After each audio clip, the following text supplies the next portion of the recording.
Hey, boys and girls, good to see you today. We're going to continue reading The Tiger Rising today. We're going to be reading chapters 4, 5, and 6. I will be stopping this video after we finish chapter 4, so you can stop and jot on your slides. So if you don't have your Google slideshow opened up from yesterday, go ahead and do that now. And then we will begin reading chapter 4 again. Then we will stop and we will do chapter 5 after you've had a chance to stop and jot. Okay. So hopefully you are all there. We should be on page 3. Sistine was in Rob's 6th grade homeroom class. Miss Soames made her stand up and introduce herself. "My name," she said in her gravelly voice, "is Sistine Bailey." She stood at the front of the room in her pink dress, and all the kids stared at her with open mouths, as if she had just stepped off a spaceship from another planet. Rob looked down at his desk. He knew not to stare at her. He started working on a drawing of the tiger. "What a lovely name," said Miss Soames. "Thank you," said Sistine. Patrice Wilkins, who sat in front of Rob, snorted and then giggled and then covered her mouth.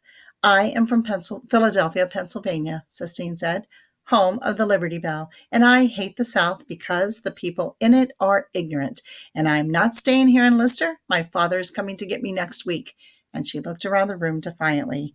"Well," said Miss Soames, "thank you very much for your introduction.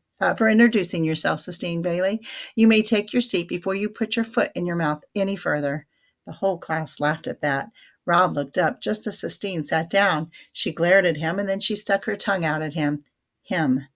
He shook his head, and he went back to his drawing. He sketched out the tiger, but what he wanted to do was whittle it in wood. His mother had shown him how to whittle, how to take a piece of wood and make it come alive. She taught him when she was sick. He sat on the edge of the bed and watched her tiny white hands closely. "Don't jiggle that bed," his father said. "Your mamma's in a lot of pain." "He ain't hurting me, Robert," his mother said. "Don't get all tired out with that wood," his father said. "It's all right," his mother said. "I'm just teaching Rob some things I know." But she said she didn't have to teach him much. His mother told him he already knew what to do. His hands knew. That's what she said. "Rob," said the teacher, "I need you to go to the principal's office." Rob didn't hear her. He was working on the tiger, trying to remember what his eyes looked like. "Robert," Mrs. Soames said. "Robert Horton?" Robert looked up. Robert was his father's name. Robert was what his mother had called his father. "Mr. Felmer wants to see you in his office, do you understand?" "Yes, ma'am," said Rob. He got up and he took his picture of the tiger. He folded it up. He put it in the back pocket of his shorts.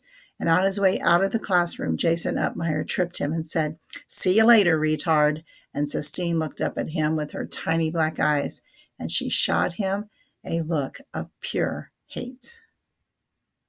All right, stop and jot, please, and then we'll go back and read chapter 5.